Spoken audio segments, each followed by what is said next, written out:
Welcome to the Redondo Beach Local Election Candidate Discussion for District 5. My name is Mark Philpott with Costa Roofing, and I will be your moderator for this discussion. The candidate discussion is hosted by the Redondo Beach Chamber of Commerce. Congratulations on your decision to run for public office. Today's format will be as follows.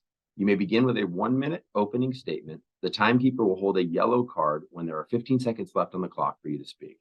The timekeeper will hold a red card when time is up on the clock.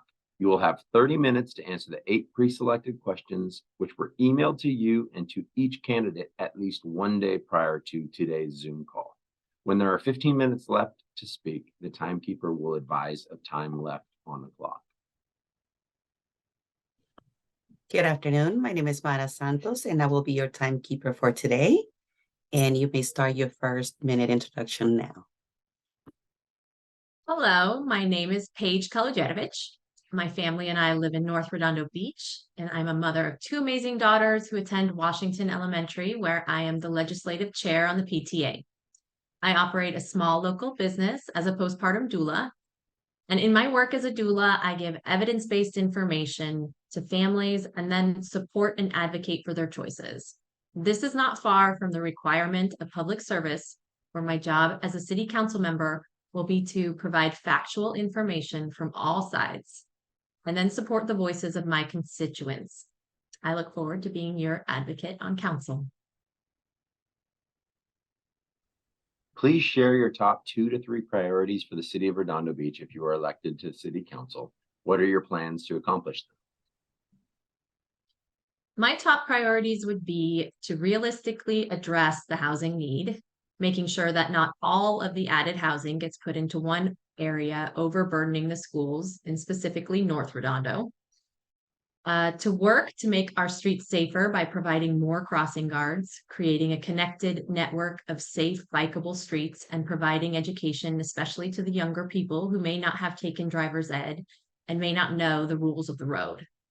And making sure that we're spending our money on things that add value to our lives, like crossing guards and park maintenance, and not special elections or unnecessary lawsuits.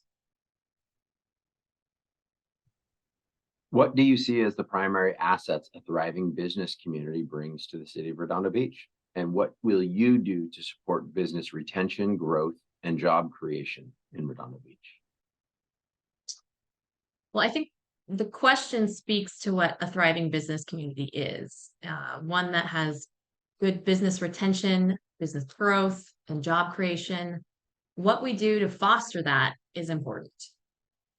When we're planning and zoning areas around the city, I think one of the focuses needs to be how we can design to have more people walking and spending time at storefronts and not stuck in their cars driving from place to place.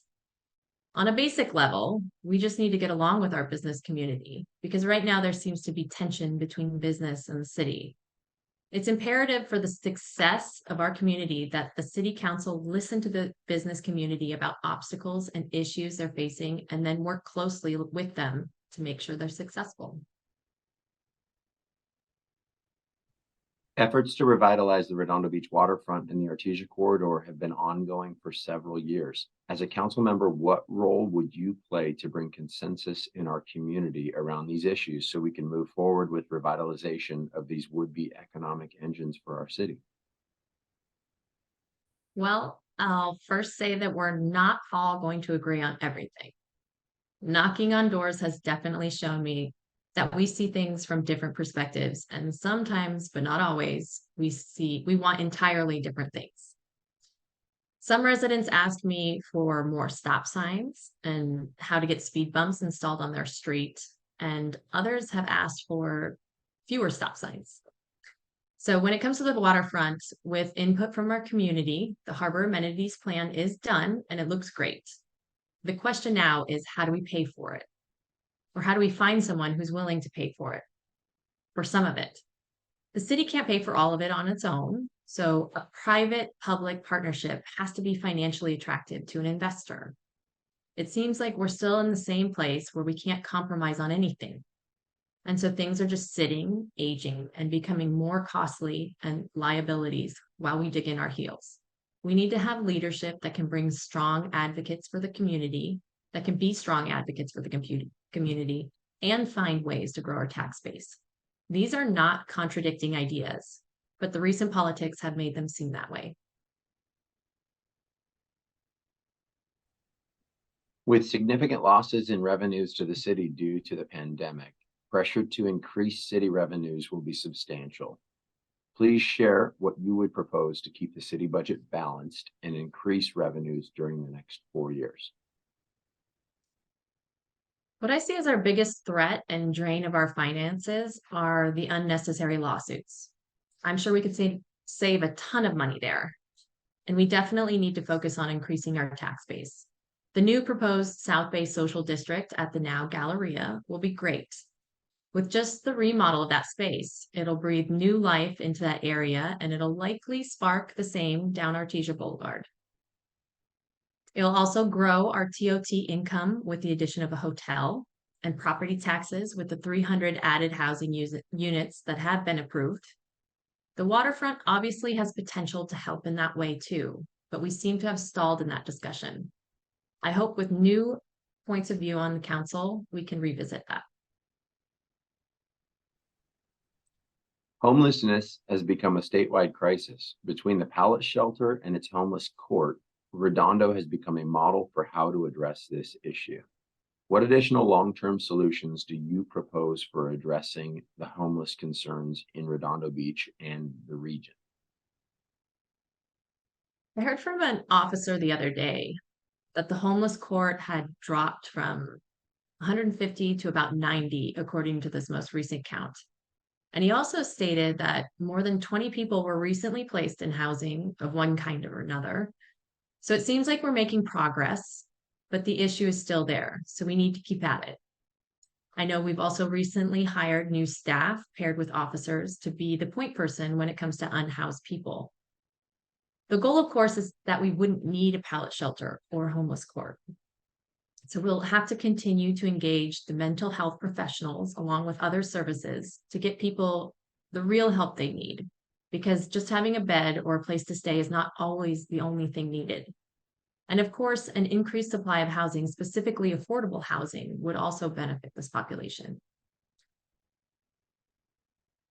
In an effort to address the housing shortage in California, the state has enacted a variety of policies that reduce local control for individual cities and provide a one-size-fits-all solution for the housing crisis. Where do you stand on this issue? So the entire state is experiencing a housing crisis, and in an attempt to solve the problem, they've assigned each municipality a number of housing units that they must provide to do their part. I see the traffic and lack of parking in some neighborhoods, so I don't disagree that we live in a dense city already. But I understand that the state is not going to accept excuses. Many cities can make the argument of why they can't step up, but then the problem would never get solved. And we would continue to hear residents say that their children will never be able to afford to live here, rents are too high. And also, wouldn't it be nice if we could have housing that our amazing teachers could afford? It's basic economics, supply and demand. Right now, the supply is dangerously low. What is important is that we thoughtfully plan out how our city is going to grow and accommodate that housing. Not every neighborhood needs to be multifamily housing, but we need to realize that our city is growing. Right now, it seems like we're operating in denial, and if we ignore it or stall long enough, the problem will just go away. Let's have a real discussion about housing. We should step up to solve the problem in a way that makes the best sense for our community before the state comes in and does it for us, and we waste more money in lawsuits. Public transit is important to the success of Redondo Beach and our entire region, but the proposed route of the Green Line extension has been controversial. Which route do you prefer and why? And what will you do to ensure your preferred route is the one selected by Metro? To be clear, I live near the right-of-way. My neighborhood is right next to the line. I can see the freight train when I'm standing at my front door. So this issue is personal. And while my house doesn't back up to the tracks, I am affected. So I stand with the residents in advocating for the Green Line extension to be on Hawthorne Boulevard and not go through our backyards on the right-of-way. However, I've spoken to Metro and to other officials in communities where they had a similar situation, Pasadena, Cheviot Hills. And in those communities, the residents fought, but ultimately Metro did what was best for Metro and its own goals. We would be foolish not to have a plan A and a plan B. Residents need to take the time to email and attend Metro meetings to advocate for the Hawthorne option. The more voices they hear, the better. We also need to be realistic and prepared if Metro does not vote that way. We have to know what mitigation measures are needed to make the row option livable, because it's important. And we must do our advocacy in both Plan A and B. This is the final question. Is there anything that we haven't mentioned that you want to discuss? Just a general recap. There are several issues facing residents in District 3.